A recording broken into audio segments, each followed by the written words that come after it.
Buenos días, presidente. Buenos días a todas y a todos. Nancy Flores, de la revista Contralínea. Pues primero solidarizarme con las víctimas de esta situación, presidente, y preguntarle sobre el papel que viene jugando el Poder Judicial en nuestro país, sobre todo teniendo en cuenta la experiencia que se ha vivido en América Latina con los llamados golpes judiciales que buscan, pues, de alguna manera debilitar o incluso derrocar gobiernos progresistas. En este sentido, preguntarle, presidente, porque la ponencia de la ministra Lenia Batres ha documentado que entre 2019 y 2023, es decir, ni siquiera en los 6 años de su gobierno, se han echado abajo 74 reformas y también 74 leyes que tienen que ver con la transformación del país.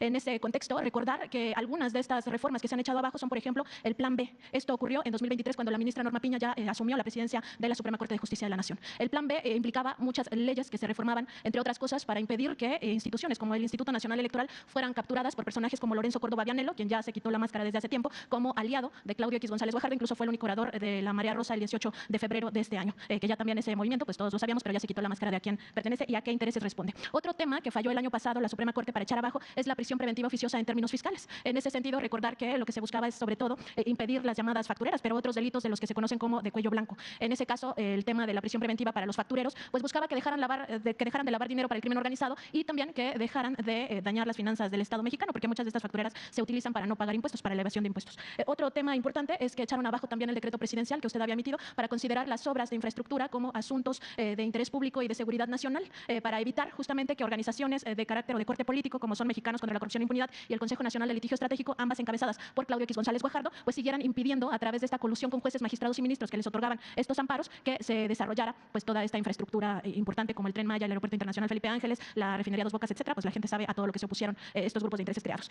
Ya en un tema mucho más dramático o terrible, 2 ministros echaron abajo la ley de la industria eléctrica, ¿no? Ya en el colmo de las cosas, en contra de no solo su administración, sino sobre todo de las decisiones que toma el legislativo. Y en ese contexto también recordar que el 23 de agosto del año pasado se llegó al extremo en la segunda sala de la Suprema Corte de Justicia de la Nación, que el ministro Luis María Aguilar Morales presentó un proyecto en el cual pues pedía su destitución, presidente. Quizá ya muchos lo olvidaron, pero este proyecto buscaba destituirlo por argumentar que se había violado un amparo, una cosa así. Finalmente él retiró este proyecto y no pasó a mayores, pero ahí estaba pues la intención. Entonces preguntarle, presidente, qué lecciones le quedan al pueblo de México con este tipo de poder judicial que tenemos y sobre todo con el papel que ha venido jugando en contra de la Cuarta Transformación, con lo que se conoce, así se ha estudiado jurídicamente, como la guerra judicial o el lawfare.